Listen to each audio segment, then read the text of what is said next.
দর্শক, মধ্যপ্রাচ্য যুদ্ধ পরিস্থিতির প্রভাব পড়েছে ফ্লাইটগুলোতে।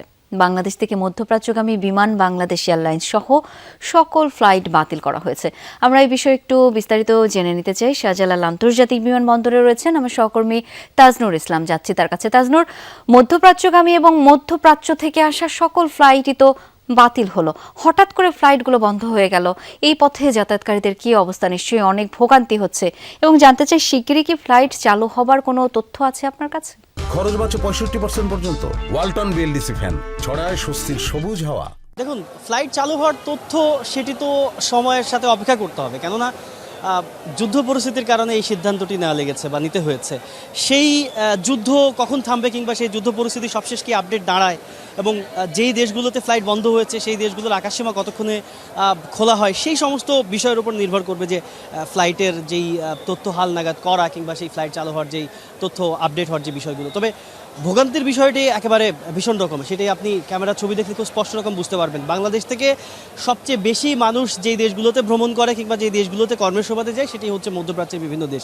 সেটি সৌদি আরব থেকে শুরু করে সংযুক্ত আরব আমিরাত, জর্ডান, ওমান, কাতার, কুয়েত, এই সমস্ত দেশগুলোতে। এবং আমার সামনে এই মুহূর্তে ক্যামেরার লেন্সে আপনি যেই মানুষগুলোকে দেখতে পাচ্ছেন, মোটামুটি এর মধ্যে সবাই এই সমস্ত দেশের যাত্রী, অর্থাৎ তারা টিকিট কেটেছিলেন আজকে তাদের যাওয়ার দিন। কারো হয়তো এই সন্ধ্যাবেলায় 7:30টায় ফ্লাইট, কারো 10টায়, কিংবা কারো আরও গভীর রাতে।